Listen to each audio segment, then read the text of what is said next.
दुनिया बहुत तेजी से बदल रही है और मैं सिर्फ डिजिटल दुनिया की बात नहीं कर रहा। हमारे आसपास के सराउंडिंग्स भी उतनी ही तेजी से बदल रहे हैं। कुछ समय पहले तक बड़े बड़े बिल्डिंग्स और इंफ्रास्ट्रक्चर प्रोजेक्ट्स को बनने में सालों साल लगते थे, पर अब ये कुछ ही दिनों में खड़े हो जाते हैं। दोस्तों, रातों रात बिल्डिंग्स खड़े करने वाले इस सेक्टर को हम प्री इंजीनियर्ड बिल्डिंग्स बोलते हैं और भारत में ये तेजी से ग्रो कर रहा है। Tata electronics, Asian paints, HUL, Reliance industries, Amazon ऐसे बड़े बड़े कंपनीज भी अब प्री इंजीनियर्ड फैक्ट्रीज बनवा रहे हैं। यहाँ तक कि दिल्ली के Indira Gandhi international airport terminal 3 में भी प्री इंजीनियर्ड बिल्डिंग्स या पीईबी यूज किया जा रहा है।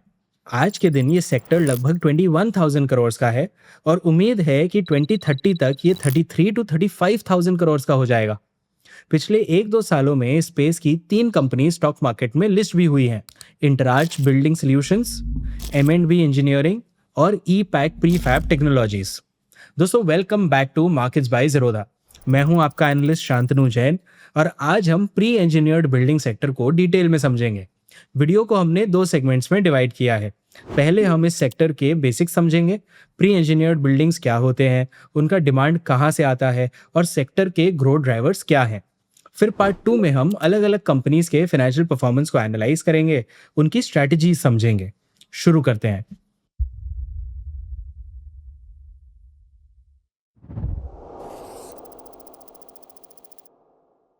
आपने कभी अपने आसपास एक बिल्डिंग को बनते हुए देखा है? आई एम श्योर आपके दिमाग में एक ग्रे कलर का ढांचा आया होगा। उस कंस्ट्रक्शन साइट में आपने सीमेंट, बालू और ईंट के बड़े बड़े पहाड़ को भी देखा होगा। कड़कती धूप में कुछ वर्कर्स को काम करते हुए देखा होगा। वो बालू को सिर पे लिए साइट पे डाल रहे होंगे।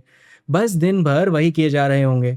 बारिश, ठंड, गर्मी, कई मौसम आए और गए होंगे और वो बिल्डिंग धीरे धीरे बन रहा होगा। हम सब ने अपने आसपास न जाने कितने ऐसे बिल्डिंग्स बनते हुए देखे हैं। इसे हम रीइंफोर्स्ड सीमेंट कंक्रीट या आरसीसी के स्ट्रक्चर्स बोलते हैं। इस टाइप के बिल्डिंग्स या स्ट्रक्चर्स बनाने में काफ़ी प्रॉब्लम्स होते हैं। बहुत सारे कंस्ट्रक्शन वर्कर्स चाहिए होते हैं, खराब मौसम में काम रुक जाता है, इनएफिशिएंसीज के कारण काफ़ी टाइम ज़ाया हो सकता है और खर्चे बढ़ सकते हैं। तो इन समस्याओं को हल करने के लिए प्री इंजीनियर्ड बिल्डिंग्स बनना शुरू हुए। पर सवाल ये है कि आखिर ये काम कैसे करता है? जवाब इस सेक्टर के नाम में ही छिपा हुआ है, प्री इंजीनियर्ड, यानी कि पहले से इंजीनियर किया हुआ। बेसिकली बिल्डिंग के ज्यादातर पार्ट्स साइट पर बनने की जगह फैक्ट्री में बनाए जाते हैं और फिर साइट पर बस उन्हें असेंबल कर दिया जाता है। भारत में इन स्ट्रक्चर्स को यूजुअली स्टील से बनाया जाता है। वो टर्माइट रेजिस्टेंट होते हैं और काफी स्ट्रांग भी होते हैं। अगर आप जापान जैसे कंट्रीज को देखोगे तो उनके स्ट्रक्चर्स में वुड को भी बहुत यूज किया जाता है। इस पूरे प्रोसेस से कंस्ट्रक्शन टाइम काफी कम हो जाता है। आरसीसी के मुकाबले ये 40 टू 50% फास्टर है। आरसीसी के मुकाबले प्री इंजीनियर्ड बिल्डिंग्स में मैन पावर रिक्वायरमेंट भी 25% कम है। हाँ, हमारे जैसे देश में ये डिबेटेबल हो सकता है कि जहाँ लेबर एक बहुत बड़ा चैलेंज है, लोगों को गेनफुल एम्प्लॉयमेंट मिलना बहुत बड़ा एक चैलेंज है, वहाँ पे इसकी वजह से क्या इम्पैक्ट आता है वो एक सेपरेट डिबेट है। बट कॉरपोरेट्स के लिए ये कॉस्ट सेविंग है। और तो और, जरूरत पड़ने पे इन स्ट्रक्चर्स को डिसमेंटल करके कहीं और भी लगाया जा सकता है। ये बिल्कुल लेगो ब्लॉक्स की तरह होते हैं, कहीं भी उठाया कहीं भी फिट कर दिया। बेसिकली प्री इंजीनियर्ड बिल्डिंग्स काफी फ्लेक्सिबिलिटी देते हैं और ये लो मेंटेनेंस भी होते हैं। अब आपको सुन के लग रहा होगा कि मैं कोई प्री इंजीनियर्ड फैक्ट्री का प्रमोशन कर रहा हूँ या प्री इंजीनियर्ड खुद की फैक्ट्री चलाता हूँ, प्री इंजीनियर्ड बिल्डिंग्स बनाने का काम करता हूँ। ऐसा नहीं है। इतने फायदे होने के बावजूद भारत में आज के दिन प्री इंजीनियर्ड बिल्डिंग्स का पेनिट्रेशन बहुत कम ही है। इंफ्रास्ट्रक्चर प्रोजेक्ट्स जैसे कि मेट्रो, रेलवेज, एविएशन और वेयरहाउसिंग में पीईबी का पेनिट्रेशन बस 6 टू 8% है। Residential buildings, commercial buildings, schools और हॉस्पिटल्स में तो पीईबी का पेनिट्रेशन ना के बराबर है, लगभग 1%। इंडस्ट्रियल और मैन्युफैक्चरिंग में पीईबी का सबसे ज्यादा पेनिट्रेशन है, 13 टू 15%। अब आप सोच रहे होंगे कि प्री इंजीनियर्ड बिल्डिंग्स के इतने फायदे होने के बाद भी आखिर इनका पेनिट्रेशन इतना लो क्यों है? क्योंकि जैसे जैसे डिजाइन कॉम्प्लेक्सिटी बढ़ती है, वैसे वैसे प्री इंजीनियर्ड बिल्डिंग्स बनाना महंगा होता जाता है। अगर डिजाइन कॉम्प्लेक्स है तो पीईबी स्ट्रक्चर्स ट्रेडिशनल स्ट्रक्चर से 20 टू 25% ज्यादा महंगे भी पड़ सकते हैं। वेयरहाउसेस, फैक्ट्रीज और मिड साइज इंडस्ट्रियल शेड्स के लिए अगर पीईबी इस्तेमाल किया जाए तो कॉस्ट कम किया जा सकता है। लेकिन अगर बहुत बड़े स्टील स्ट्रक्चर्स बनाए जा रहे हैं तो उसमें कन्वेंशनल स्ट्रक्चर के पास ज्यादा कॉस्ट एडवांटेज होता है। ये चार्ट देखो, 10 स्क्वायर मीटर का खुला स्पेस बनाने में पीबी 40% कॉस्ट सेविंग देता है, लेकिन 40 स्क्वायर मीटर 50 स्क्वायर मीटर के स्पेस में दोनों टाइप के कंस्ट्रक्शन का भाव लगभग बराबर ही पड़ता है। तो इसीलिए आप देखोगे कि पीईबीज का 53 टू 55% शेयर इंडस्ट्रियल और मैन्युफैक्चरिंग सेक्टर में है, 37 टू 39% शेयर इंफ्रास्ट्रक्चर में और बस 8 टू 9% शेयर बिल्डिंग्स में है। लेकिन उम्मीद है कि अगले 4-5 सालों में ये सेक्टर 8 टू 15% पर एनम के ग्रोथ रेट से बढ़ेगा। अगर आप डिफरेंट डिफरेंट रिपोर्ट्स यूज कर रहे हो तो आपको ये different different range of CAGR मिलते रहेंगे। इस ग्रोथ के पीछे हमें दो मेजर कारण दिख रहे हैं, भारत का बढ़ता इंडस्ट्रियल केपेक्स और इंफ्रास्ट्रक्चर स्पेंड्स। सबसे पहले इंडस्ट्रियल केपेक्स की बात करते हैं।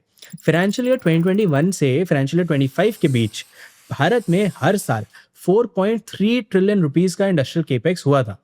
फाइनेंशियल ईयर 2030 तक इस नंबर का बढ़ के 7.1 ट्रिलियन रुपीस यानी 7.1 लाख करोड़ रुपीस ये हो जाने की उम्मीद है। फाइनेंशियल ईयर 2030 तक भारत के रिन्यूएबल एनर्जी की कैपेसिटी भी 275 गीगावाट से बढ़ के 500 गीगावाट हो जाने की उम्मीद है। पीबी सेक्टर को इससे भी फायदा हो सकता है। अब बात करते हैं इंफ्रास्ट्रक्चर स्पेंड्स की। National infrastructure pipeline, national monetisation pipeline और पीएम गति शक्ति जैसे गवर्नमेंट स्कीम्स के कारण कंट्री के इंफ्रास्ट्रक्चर स्पेंड्स बहुत शार्पली बढ़ जाएंगे। फाइनेंशियल ईयर 21 से 25 के बीच इंफ्रास्ट्रक्चर में 34 ट्रिलियन रुपीस के कंस्ट्रक्शन स्पेंड्स हुए थे। फाइनेंशियल ईयर 26 से 30 के बीच इन स्पेंड्स के बढ़ जाने की उम्मीद है और ये 50 टू 55 ट्रिलियन रुपीस हो सकते हैं। और तो और वेयरहाउसिंग, डेटा सेंटर्स, इन सब में भी काफी फास्ट ग्रोथ दिख रहा है। लेकिन दोस्तों, इस सेक्टर में सिर्फ डोमेस्टिक डिमांड नहीं बल्कि एक्सपोर्ट्स को भी फुलफिल करने की अपॉर्चुनिटीज है। भारत के पीवी एक्सपोर्ट्स लगभग 9,000 करोड़ के हैं। पिछले 4 सालों में ये डबल हो गए हैं।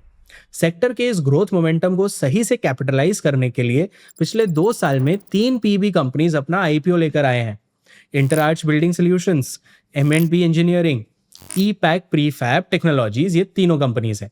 तीनों के फंड रेज अमाउंट में फ्रेश इशू का भी कंपोनेंट है जिससे वो अपना फ्यूचर एक्सपेंशन फंड कर रहे हैं। इंडस्ट्री के ग्रोथ अपॉर्चुनिटी को टैप करने के लिए तीनों कंपनीज जम के केपेक्स कर रहे हैं। फाइनेंशियल ईयर 2025 में इंटरआर्च बिल्डिंग सॉल्यूशंस का रेवेन्यू 1400 करोड़ था, बट फाइनेंशियल ईयर 27 तक कंपनी केपेक्स करके अपना रेवेन्यू पोटेंशियल 2.5 गुना कर लेगी, ऐसा वो कह रही है।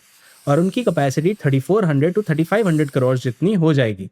इनफैक्ट कैपेसिटी एक्सपेंशन को फास्ट ट्रैक करने के लिए इंटरआर्च ने मार्च 2026 में 100 करोड़ का क्यूआईपी भी अनाउंस किया है। फाइनेंशियल ईयर 23 से फाइनेंशियल ईयर 25 के बीच ई-पैक प्रीफैब ने अपनी कैपेसिटी को डबल कर लिया है। ये एक और कंपनी है जो इस सेक्टर में ऑपरेट करती है और अभी भी एक्सपेंशन इनकी जारी है। अगर अपन तीसरी कंपनी की बात करें जो कि एम&बी इंजीनियरिंग है, वो भी अगले 3-4 साल में अपनी कैपेसिटी लगभग 3 गुना करना चाह रही है। हमने तीनों कंपनी के एक्सपेंशन प्लान्स इस टेबल में समराइज कर दिए हैं। आप इसका स्क्रीनशॉट लेकर रख सकते हो और ट्रैक कर सकते हो कि भाई ये क्वार्टर ऑन क्वार्टर सही दिशा में जा रहे हैं कि नहीं। इन तीनों न्यूली लिस्टेड कंपनीज के साथ साथ 5 और कंपनीज भारत के पीबी मार्केट में पॉपुलर हैं। किर्बी building systems and structures, Everest industries, Pennar industries, Smith structures private limited और Jamil steel buildings private limited. ये 8 कंपनीज मिल के पीबी मार्केट का 45% होल्ड करते हैं और पिछले 4 सालों से इनका रेवेन्यू ग्रोथ भी ओवरऑल मार्केट से ज्यादा है। ऑर्गेनाइज स्पेस में किर्बी के पास सबसे ज्यादा मार्केट शेयर है 28%, फिर पेन्नार इंडस्ट्रीज के पास 18% मार्केट शेयर है और इंटरआर्च के पास 15% मार्केट शेयर है जो कि लिस्टेड है। बचा हुआ लगभग 40% मार्केट शेयर बाकी के 5 प्लेयर्स में मोर और लेस इक्वली डिवाइडेड है। इन 8 में से 5 कंपनीज भारत के स्टॉक मार्केट में लिस्टेड है। Interarch Building Solutions, M&B Engineering, Epack Prefab Technologies, Pennar Industries और एवरेस्ट इंडस्ट्रीज। हमने इन 5 का टेबल बनाया है। आप इसका स्क्रीनशॉट लेके बाद में रेफर कर सकते हो। इस टेबल में आप देख सकते हो कि पेन्नार इंडस्ट्रीज और एवरेस्ट इंडस्ट्रीज का 50% से कम रेवेन्यू पीबी से आता है, इसलिए हम आज बाकी 3 कंपनीज पे ही फोकस करेंगे। इंटरआर्च बिल्डिंग सॉल्यूशंस का रेवेन्यू लगभग 1500 करोड़ रुपीस है। बड़ी पेंट कंपनीज जैसे कि Asian Paints, Grasim Industries, Berger Paints Interarch के कस्टमर्स हैं। इंटरआर्च का रेवेन्यू फ्रॉम रिपीट कस्टमर्स पिछले 3 साल से 80% के ऊपर रहा है, तीनों प्लेयर से सबसे ज्यादा। इंटरआर्च की इंस्टॉल्ड कैपेसिटी भी तीनों प्लेयर से सबसे ज्यादा है, 1,61,000 मेट्रिक टन पर एनम। इसके बाद आता है ई-पैक प्रीफैब। इसका रेवेन्यू लगभग 1200 करोड़ रुपीस है। सेंचुरी प्लाई, जेके टायर्स, हैवेल्स, हीरानंदानी जैसी कंपनीज इसके कस्टमर लिस्ट में आते हैं। कंपनी का स्ट्रक्चर्ड स्टील में इंस्टॉल्ड कैपेसिटी लगभग 1,34,000 मेट्रिक टन पर एनम का है और सैंडविच पैनल्स की installed capacity 13.1 lakh square metre per annum है। ये है कंपनी के पीबी बिजनेस की कैपेसिटी, जिससे उनका 84% रेवेन्यू आता है। बाकी का 16% रेवेन्यू वो ईपीएस पैकेजिंग से कमाती है। ई पैक प्रीफैब का रिपीट कस्टमर से रेवेन्यू तीनों प्लेयर से सबसे कम है, 25% से भी कम। इन दोनों कंपनीज के बाद आता है M&B इंजीनियरिंग। इसका रेवेन्यू लगभग 1000 करोड़ रुपीस है। Adani renewables, Balaji wafers, Tata advance systems जैसी कंपनीज इसके कस्टमर्स हैं। M&B इंजीनियरिंग की पीबी में इंस्टॉल्ड कैपेसिटी लगभग 1,04,000 मेट्रिक टन पर एनम है। साथ में वो एक niche subsegment self supported roofing में भी स्पेशलाइज करते हैं। इसमें उनकी capacity 18 lakh square metres per annum है। M&B इंजीनियरिंग का रेवेन्यू फ्रॉम रिपीट कस्टमर्स 50% के ऊपर ही रहता है। इंटर आर्च और ई पैक प्रीफैब का इबिडा मार्जिन 10% के आसपास है। M&B इंजीनियरिंग का रेवेन्यू इन दोनों से कम है, लेकिन मार्जिन सबसे अच्छा है, लगभग 13%। और ऐसा शायद इसीलिए क्योंकि उनके एक्सपोर्ट्स भी तीनों में सबसे ज्यादा हैं। पिछले 4 सालों में इन तीनों के ही रेवेन्यूज डबल से भी ज्यादा बढ़ गए हैं। ई पैक प्रीफैब का रेवेन्यू तो 8 गुना बढ़ गया है। बट मुझे जो सबसे इंटरेस्टिंग ट्रेंड दिखा वो था इन कंपनीज के इबिडा मार्जिन का ट्रेंड। फाइनेंशियल ईयर 21 से फाइनेंशियल ईयर 25 के बीच इंटर आर्च का इबिडा मार्जिन 3% से बढ़ के 9.5% हो गया। M&B इंजीनियरिंग का इबिडा मार्जिन 8% से बढ़ के 13% हो गया और ई पैक प्रीफैब का मार्जिन 6% से बढ़ के 10% हो गया। इसका रीजन समझने के लिए हमने कॉस्ट्स को एनालाइज किया तो समझ में आया कि तीनों कंपनीज में कॉस्ट ऑफ मटेरियल कंज्यूम में ही सबसे ज्यादा सेविंग्स हुई है। कंपनी के रेवेन्यू का 65 to 75% कॉस्ट रॉ मटेरियल्स का होता है, वो भी मेजरली स्टील का होता है। पिछले 2-3 सालों में स्टील का भाव गिरा है, तो हमें लगा कि हो सकता है कंपनीज को इसका फायदा मिल गया होगा और फायदा उनके बेटर इबिडा मार्जिन्स में नजर आ रहा है। बट ज्यादातर कंपनीज ने अपने कॉन कॉल्स में इस थ्योरी को डिबंक कर दिया है। स्टील प्राइसेस फ्लक्चुएशन का इम्पैक्ट पीबी कंपनीज पे पड़ता ही नहीं है। ये हमें इनके कॉन कॉल्स पढ़ के समझ में आया है, ये हमारी अंडरस्टैंडिंग है।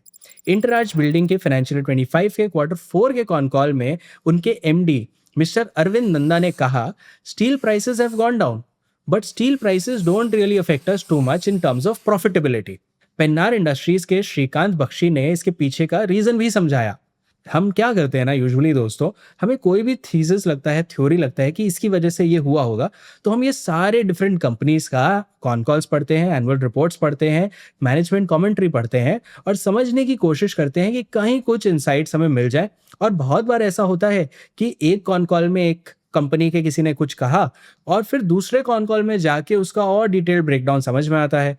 बहुत बार लोग कॉन्फ्लिक्टिंग बातें भी कह देते हैं। इस इंडस्ट्री के केस में हमें कॉन्फ्लिक्टिंग बातें नहीं मिली, हमें एक सिमिलर लाइन में ही बात मिली ये दोनों कंपनीज की कॉन कॉल्स को पढ़कर। तो श्रीकांत बख्शी ने जो इसके पीछे रीजन समझाया वो भी मैं बताता हूँ, वो पेनार इंडस्ट्रीज के हैं।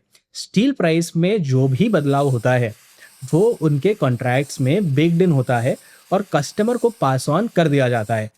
ईपैक प्रीफैब के MD संजय सिंघानिया ने बताया कि उनको स्टील के भाव बढ़ने से सिर्फ एक बार नुकसान हुआ था, 2022 में, जब यूक्रेन और रशिया के वॉर के कारण स्टील प्राइसेस एक बार में 40% बढ़ गए थे। तो अगर स्टील प्राइसेस के नीचे जाने से कंपनियों को फायदा नहीं हो रहा तो उनका इबिडा मार्जिन इंप्रूव हो कैसे रहा है, ये क्वेश्चन तो ओपन रह गया। इंटर आर्च के हमें कॉन कॉल में इसके बारे में डिटेल्स मिली। उन्होंने बताया कि इबिडा मार्जिन के उनके इंडस्ट्री में 3 मेन लीवर्स है। वो क्या क्या है? सबसे पहला लीवर है कि अगर कंपनी को ज्यादा बड़े ऑर्डर्स मिलने लग जाएं तो उनका इबिडा इंप्रूव हो जाता है। एग्जाम्पल के तौर पे अगर उन्हें एक सिंगल 100 करोड़ का कॉन्ट्रैक्ट मिले तो ये उनके लिए ज्यादा फायदेमंद है वर्सेस 10 करोड़ के 10 छोटे छोटे कॉन्ट्रैक्ट्स। अब इनका दूसरा लीवर जो उन्होंने बताया वो है इकोनॉमीज ऑफ स्केल। बड़े ऑर्डर्स में वेस्टेजेस कम होते हैं, बेसिकली कम रॉ मटेरियल यूज करके ज्यादा मैन्युफैक्चरिंग किया जा सकता है, इससे भी उनके मार्जिन्स इंप्रूव हो जाते हैं। और तीसरा लीवर भी रिलेटेड ही है इन सबसे और वो है बार्गेनिंग पावर। बड़े ऑर्डर्स मिलने से वो अपने स्टील, पेंट वगैरह के सप्लायर से भी बेटर रेट्स नेगोशिएट कर पाते हैं, जिससे उनका कॉस्ट कम हो जाता है। तो शायद पिछले 3-4 सालों में पीबी कंपनीज के ऑर्डर साइजेस बढ़ गए हैं, जिससे उनके कॉस्ट और इबिडा मार्जिन्स में इंप्रूवमेंट नजर आया है। इसके साथ साथ कंपनीज अपनी प्रॉफिटेबिलिटी या रेवेन्यू इंप्रूव करने के लिए और भी स्ट्रेटेजिक चेंजेस कर रहे हैं। इंटरआर्च अपने वैल्यू चेन में ऊपर बढ़ रहा है और एक्सपोर्ट्स भी बढ़ाने की कोशिश कर रहा है। M&B इंजीनियरिंग भी एक्सपोर्ट्स में अपना शेयर बढ़ाने की कोशिश कर रहा है। साथ में वो अपने सब सेगमेंट सेल्फ सपोर्टेड रूफिंग में भी डबल डाउन कर रहा है। ईपैक प्रीफैब रिन्यूएबल सेक्टर के कस्टमर्स पे फोकस कर रहा है, जिससे उनको बेटर मार्जिन्स मिल सकते हैं। साथ में उन्होंने ईपीएस पैकेजिंग में भी अपना कॉस्ट कम करके मार्जिन्स को इम्प्रूव किया है। लेकिन going forward EPACK prefab margin stable रख के मार्केट शेयर कैप्चर करना चाह रहा है, ये उनके कॉन कॉल में लिखा था। तीनों की स्ट्रैटेजी को एक एक करके वापस देखें तो सबसे पहले इंटरार्च हैवी स्टील स्ट्रक्चर के साथ बैकवर्ड इंटीग्रेशन कर रहा है। 100 करोड़ रुपीस का केपेक्स करके इसका फर्स्ट फेज बनाया जा रहा है और फाइनेंशियल ईयर 27 के सेकेंड क्वार्टर तक ये ऑपरेशनलाइज हो जाएगा। ये सेगमेंट हाई स्पेसिफिकेशंस वाले केपेक्स हैवी सेक्टर्स को सर्व करता है, जैसे कि डेटा सेंटर्स, सेमीकंडक्टर्स या रिन्यूएबल एनर्जी प्लांट्स। इन सारे सेक्टर्स का डिमांड बढ़ रहा है और इनसे प्रॉफिट रियलाइजेशन इंप्रूव हो सकता है। और तो और इससे कंपनी को बैकवर्ड इंटीग्रेशन का फायदा मिलेगा। पीक यूटिलाइजेशन पे कंपनी 500 करोड़ का एनुअल रेवेन्यू कमा सकती है और उम्मीद है कि इसके मार्जिन्स पीईबी के बराबर या पीईबी से बेटर हो सकते हैं। साथ ही साथ कंपनी एक्सपोर्ट्स में भी अपना फोकस बढ़ा रही है। आज के दिन कंपनी के रेवेन्यू में एक्सपोर्ट्स का शेयर मात्र 0.07% है, लेकिन रिसेंटली कंपनी को यूएस और कनाडा मार्केट में एक्सपोर्ट करने के लिए सर्टिफिकेशंस मिले हैं। अब तक सिर्फ M&B इंजीनियरिंग के पास यूएस मार्केट को सर्व करने के सर्टिफिकेशंस थे, तो उम्मीद है कि एक्सपोर्ट से इंटराज भी अपना रेवेन्यू बढ़ा पाएगा जब उसको ये सर्टिफिकेट मिल जाएगा। और तो और कंपनी ने मोल्टेक टेक्नोलॉजीज के साथ पार्टनर किया है, जिसका नॉर्थ अमेरिका में काफी अच्छा प्रेजेंस है ऑलरेडी। इंटराज के बाद अब M&B इंजीनियरिंग पे आ जाते हैं। तीनों कंपनीज में M&B के एक्सपोर्ट सबसे ज्यादा हैं। 2017 में उन्होंने न्यू जर्सी का फेमस स्वामी नारायण टेम्पल बनाया था। इसके बाद से उनको यूएस से काफी अपॉर्चुनिटीज मिलने लगी। अब कंपनी एक्सपोर्ट्स पे सीरियसली डबल डाउन कर रही है। फाइनेंशियल 25 में कंपनी के रेवेन्यू में एक्सपोर्ट्स का कंट्रीब्यूशन लगभग 10% था, लेकिन फेब 2026 के कॉन कॉल में कंपनी ने बताया कि एक्सपोर्ट्स का शेयर उनके ऑर्डर बुक में बढ़ के 30% हो गया है और एक्सपोर्ट्स में मार्जिन्स बेटर हैं। डोमेस्टिक सेल्स में कंपनी का मार्जिन 11 to 12% है, पर वहीं दूसरी तरफ एक्सपोर्ट्स के केस में कंपनी को 25 to 27% का मार्जिन मिल जाता है। एक्सपर्ट्स के साथ साथ कंपनी एक और ऐसे सेगमेंट में फोकस कर रही है जिसमें उनके पास अराउंड 75% मार्केट शेयर ऑलरेडी है। इस सेगमेंट का नाम है सेल्फ सपोर्टेड रूफिंग। इसको हमने बहुत बार ऐसे भी अभी मेंशन किया है। ये सेल्फ सपोर्टेड रूफिंग ये कंपनी प्रोफ्लेक्स नाम से बेचती है। कंपनी का लगभग 23% रेवेन्यू प्रोफ्लेक्स रूफिंग से आता है। अभी के लिए इस सेगमेंट का major growth driver Indian railways का 10 to 12 लाख करोड़ का मॉडर्नाइजेशन प्लान है। अमृत भारत स्टेशन स्कीम और वंदे भारत ट्रेन शेड्स में सेल्फ सपोर्टेड रूफिंग यूज किया जाता है। इस रूफिंग को बनाने के लिए ईजे स्पेशल टाइप का प्री पेंटेड स्टील लगता है, जो भारत में नहीं मिलता। तो 90 to 95% raw material company Korea के एक सप्लायर से इंपोर्ट करती है। हाई इंपोर्ट डिपेंडेंस होने के बावजूद इस सेगमेंट में कंपनी 11 to 12% का EBITDA कमा लेती है। All in all high exports और सेल्फ सपोर्टेड रूफिंग के कारण आप देखोगे कि M&B इंजीनियरिंग का EBITDA बाकी दोनों कंपनी से बेटर है। अब बात करते हैं ईपैक प्रीफैब की। ऑर्गेनाइज स्पेस में इंटरार्च और M&B दोनों के पास 10% से भी ज्यादा मार्केट शेयर है, लेकिन ईपैक प्रीफैब के पास सिर्फ 5% मार्केट शेयर है। तो ईपैक की स्ट्रैटेजी प्रॉफिट्स बढ़ाने की नहीं है, बल्कि रेवेन्यू बढ़ाने की है, जिसके लिए वो बड़े टिकट साइज के कस्टमर्स ढूंढ रही है। इस कंपनी का मेजर फोकस रिन्यूएबल सेक्टर बन गया है। कंपनी के 25 to 28% ऑर्डर्स अब रिन्यूएबल सेक्टर से आ रहे हैं, जिसका मार्जिन प्रोफाइल थोड़ा बेटर भी है। पीबी के अलावा ईपैक और एक सेगमेंट में ऑपरेट करता है, EPS segment. LG, Samsung, Voltas जैसी कंपनीज उनके कस्टमर्स हैं, लेकिन उनका इस सेगमेंट में 50% रेवेन्यू एलजी से आता है और एलजी से कुछ सालों से डिमांड ना स्लो स्पीड से ग्रो कर रही थी, तो लास्ट कुछ सालों में उनके ओवरऑल रेवेन्यू में ईपीएस पैकेजिंग का शेयर कम हो गया है। बट उम्मीद है कि फ्यूचर में ग्रेटर नोएडा एरिया में एलजी ग्रो करेगा तो ईपीएस पैकेजिंग से रेवेन्यू भी बढ़ेगा, और ये कॉन कॉल में लिखा है। इंटरेस्टिंगली, जब उनका इस सेगमेंट में रेवेन्यू ग्रोथ का पेस कम हुआ तो कंपनी ने अपनी प्रॉफिटेबिलिटी पे काम कर लिया। उन्होंने एक बायोफ्यूल बनाने में इन्वेस्ट किया, जिससे उनका पावर और फ्यूल कॉस्ट कम हो गया। फाइनेंशियल ईयर 23 में इस सेगमेंट में उनका मार्जिन बस 6.5% हुआ करता था, पर अब उनका मार्जिन बढ़ के 11.5% हो गया है, यानी 5 परसेंटेज पॉइंट्स की बढ़त। ऑल इन ऑल लास्ट 3-4 साल से इस सेक्टर में काफी हलचल है और इन तीनों कंपनीज ने इस अपॉर्चुनिटी को कस के पकड़ लिया है, ऐसा लग रहा है। लेकिन इस सेक्टर में कंपटीशन भी बहुत है ऑर्गेनाइज स्पेस को भले ही 7-8 प्लेयर्स कंट्रोल करें, पर अनऑर्गेनाइज प्लेयर्स ने 53 टू 58% मार्केट शेयर कैप्चर किया हुआ है। बेसिकली अभी तक इस सेक्टर में कोई रियल मोट नहीं बनता हुआ दिखा है। और अगर रियल मोट नहीं है, तो जो ट्रेडिशनल कंस्ट्रक्शन कंपनीज हैं या फिर जो स्टील मैन्युफैक्चरिंग कंपनीज है, उन्हें इस सेगमेंट में एंट्री लेने से क्या कोई रोक पाएगा? हमें लगा आखिर एल&टी या टाटा स्टील का नाम अभी तक इस सेगमेंट से रिलेटेड क्यों नहीं आया है, वो लोग क्यों नहीं है इधर। थोड़ा रिसर्च किया तो पता लगा एल&टी ने भी इस स्पेस में थोड़ा बहुत काम तो किया है। 2022 में उन्होंने एक 12 मंजिल की building pre cast technology use करके 96 डेज में बनाई थी। डीआरडीओ के लिए एक 7 मंजिल का flight control system integration centre भी 45 डेज में बना दिया था। एक तरफ प्री इंजीनियर्ड बिल्डिंग सेक्टर का साइज ही 21,000 करोड़ रुपीस का है, दूसरी तरफ एल&टी का रेवेन्यू 2,90,000 करोड़ से भी ज्यादा है। बेसिकली अगर इस सेक्टर में ग्रोथ दिखता है, तो एल&टी जैसे बड़े प्लेयर्स कभी भी इसको डिसरप्ट कर सकते हैं। इवन टाटा स्टील, सेल जैसे कंपनीज पीईबी के साथ फॉरवर्ड इंटीग्रेशन कर रहे हैं। कॉस्ट के टर्म्स में स्टील कंपनी से compete करना in pure play PEB companies के लिए काफी चैलेंजिंग होगा। सालों से मेहनत करने वाले एंटराज बिल्डिंग, एम&पी इंजीनियरिंग, ई-पैक प्रीफैब की किस्मत तो बदल सकती है, पर साथ ही ये सारे चैलेंजेस भी हैं। आने वाले कुछ साल प्री इंजीनियर्ड बिल्डिंग स्पेस को वॉच करना काफी इंटरेस्टिंग हो सकता है। आई होप आपको आज के इस वीडियो से काफी वैल्यू मिली होगी। कमेंट्स में हमें जरूर बताना कि आप और कौन से सेक्टर्स चाहते हो कि हम कवर करें। वीडियो को लाइक कर देना, चैनल को सब्सक्राइब भी कर लेना अगर चैनल पे नए हो और पहली बार ये वीडियो देख रहे हो। मैं हर सैटरडे आपके लिए एक नया सेक्टर ब्रेकडाउन लेकर आता हूँ। मैं हूँ आपका एनालिस्ट शांतनु जैन। मिलते हैं आपसे अगले वीडियो में।